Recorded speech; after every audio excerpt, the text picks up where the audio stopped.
Sir मैं Italy study visa apply कर रहा हूँ फॉर 2026 इनटेक। सर मेरा क्वेश्चन ये है कि मेरे फादर मेरे स्पॉन्सर हैं और वो सऊदी अरब में जॉब करते हैं 2016 से। सर मैंने उनके तमाम डॉक्यूमेंट्स अटैच जो है ना वो किए हैं। जॉब लेटर है, सैलरी स्लिप है, सऊदी बैंक स्टेटमेंट है, रेमिटेंस स्लिप है।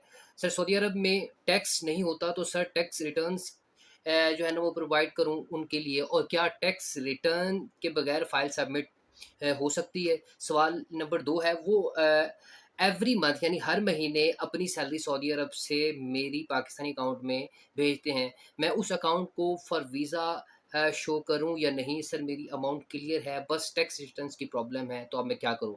अस्सलाम वालेकुम, वेलकम टू ट्रैवल विद सनान बिन मंसूर। ये है हमारा आज का बहुत ही कीमती सवाल। जैसे कि आप लोग जानते हैं 2026, 2025 में जो ज़्यादातर रिजेक्शंस आए उसमें जो मेन इश्यू था वो बैंक स्टेटमेंट का था कि बच्चे बैंक स्टेटमेंट को सही तरह जस्टिफाई नहीं कर सकते। ये वो क्वेश्चन है जो जिसकी वजह से या जिस इशू की वजह से बैंक स्टेटमेंट मेंटेन नहीं होती, बच्चे नहीं इसकी केयर करते और रिजेक्शन आ जाती हैं। तो इस क्वेश्चन का मैंने प्रॉपर आपको आंसर देना है, ठीक है? और इसी क्वेश्चन की बेस पे मैं आपको ये बताता चलूँ कि अगर आपकी बैंक स्टेटमेंट मेंटेन नहीं है, मैच्योर नहीं है, 6 मंथ्स की नहीं है, तो आपका वीज़ा रिजेक्ट हो सकता है। और कुछ इंपॉर्टेंट चीज़ें इंशाल्लाह वीडियो के आगे चल के बताऊँगा। आप मेरे सारे सोशल मीडिया को फॉलो कर लीजिए ताकि आपको सारी अपडेट्स मिल जाए, और मेरे व्हाट्सएप चैनल को ज़रूर फॉलो कर लीजिए ताकि आप तक वहाँ आप डेली अपडेट स्कॉलरशिप से रिलेटेड जो आपको है ना वो पहुँच जाए। व्हाट्सएप चैनल का लिंक मैं अपने वीडियो के डिस्क्रिप्शन में ऐड करूँ, आप उसको देख लीजिए।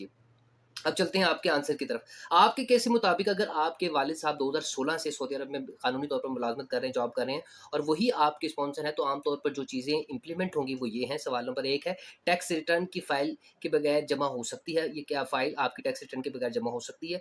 जी, बिल्कुल जमा हो सकती है। सऊदी अरब में आम मुलाज़मीन पर अमूमी तौर पर पर्सनल इनकम टैक्स जो है ना वो नहीं होता। इसलिए पाकिस्तानी जो है ना वो टैक्स रिटर्न फ़ॉर्म करना लाज़मी नहीं होता। क्लियर हो गई ये बात? दूसरी वजह।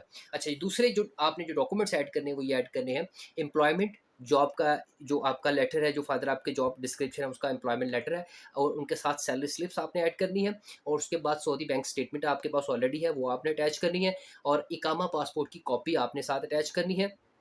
जो रेमिटेंस आपके पास आते आते हैं उसका अपने रिकॉर्ड की कॉपी साथ अटैच करनी है, और स्पॉन्सरशिप लेटर आपने ये साथ अटैच करना है। इसके अलावा अगर मुमकिन हो तो एक मुख्तसर एक्सप्लेनेशन लेटर भी शामिल करें जिसमें ये लिखा हो कि मेरे फादर सऊदी अरब में मुलाजिम है और इस पर इनकम टैक्स लागू नहीं होता, इसलिए टैक्स रिटर्न मौजूद नहीं है। इससे आप सेफ एज पे चले जाएंगे। आपका सवाल नंबर 2 है बेटा, पाकिस्तानी अकाउंट दिखाना ठीक है या नहीं है? अगर आपके वालिद हर माह तनख्वाह सऊदी अरब से आपके पाकिस्तानी अकाउंट में भेजते हैं तो इसकी मुकम्मल रेमिटेंस हिस्ट्री डेफिनेटली आपके पास मौजूद होगी। इसको आप एविडेंस के तौर पर शो करवा सकते हैं, ठीक है? लेकिन बेहतर ये होगा कि रेमिटेंस स्लिप और पाकिस्तानी बैंक स्टेटमेंट एक दूसरे से मुताबिकत रखते हो, यानी कि सिमिलर और डिफरेंस ना हो। ये ना हो कि वहाँ पर रिकॉर्ड कुछ और शो हो रहा है और उस वहाँ पर जो है ना वो सऊदी बैंक स्टेटमेंट में कुछ और रिकॉर्ड शो हो रहा है। ये नहीं हो सकता। अगर यहाँ पर थोड़ी-सी भी गड़बड़ हुई, ऊँच-नीच हुई तो क्या होगा कि आपको प्रॉब्लम आ सकती है, आपको इश्यू का सामना करना पड़ सकता है।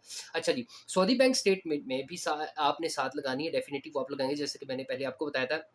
आपको जाते एक और मैं मशवरा आपको दे दूँ, अगर इटली के स्टडी वीज़ा के लिए आप अप्लाई कर रहे हैं, तो अपनी फ़ाइल पर एक मुख्तसर कवर लेटर ज़रूर शामिल करें, जिसमें ये लिखा हो, क्या लिखा हो कि आपके पापा जो है ना, वो सऊदी अरब में जॉब करते हैं। सऊदी अरब में जो है ना, पर्सनल इनकम टैक्स लागू नहीं होता, ठीक है? इसलिए टैक्स रिटर्न नहीं है। इसी वजह से टैक्स रिटर्न जो है ना, वो आप इनको प्रोवाइड नहीं कर रहे, जबकि आप जो इनकम के जितने भी प्रूफ़ हैं, वो आप सारे डॉक्यूमेंट्स एक फ़ाइल बना के उनको दिखा रहे हैं। ये एक एक्सप्लेनेशन आप लेटर इसके साथ अटैच कर सकते हैं। अदरवाइज़ जो डॉक्यूमेंट्स मैंने आपको बताए हैं, आप इन सारे डॉक्यूमेंट्स को साथ अपने इसमें जो है ना वो अटैच कर सकते हैं। अब क्वेश्चन ये है कि ये क्या हम बैंक स्टेटमेंट को इस तरह से शो करवा के अपने अपने वीज़ा को जो है ना वो जो है ना वो सक्सेसफुल बना सकते हैं?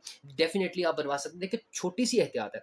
आपका कभी भी वीज़ा इटालियन एम्बेसी जो है ना वो डेलिबरेटली रिजेक्ट नहीं करेगी। वो कोई ना कोई स्ट्रॉन्ग आर्गुमेंट देके आपका वीज़ा रिजेक्ट करेंगी, पहली बात। दूसरी बात ये, इटालियन एम्बेसी की ये रिक्वायरमेंट है कि आपने 6 मंथ्स की बैंक स्टेटमेंट शो करवानी है।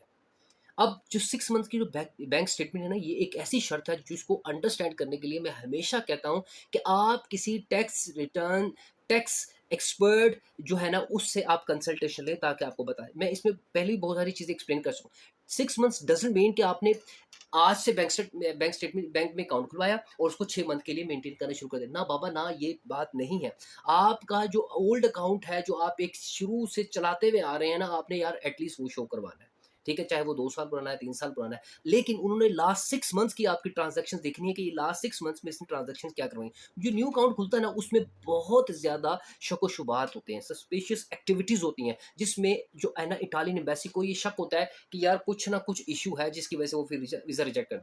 तो आप अपनी बैंक स्टेटमेंट बिल्कुल जेन्युइन, आपका पुराना अकाउंट है, उसमें आप ट्रांज़ैक्शन जो रूटीन में होती है, सैलरी आपकी आ रही है, दैट्स फाइन, वो बिल्कुल ठीक है, ठीक है? वो आप उसके अकॉर्डिंगली आप उन चीज़ों को मैनेज करें, देखिएगा आपका वीज़ा रिजेक्ट नहीं होगा।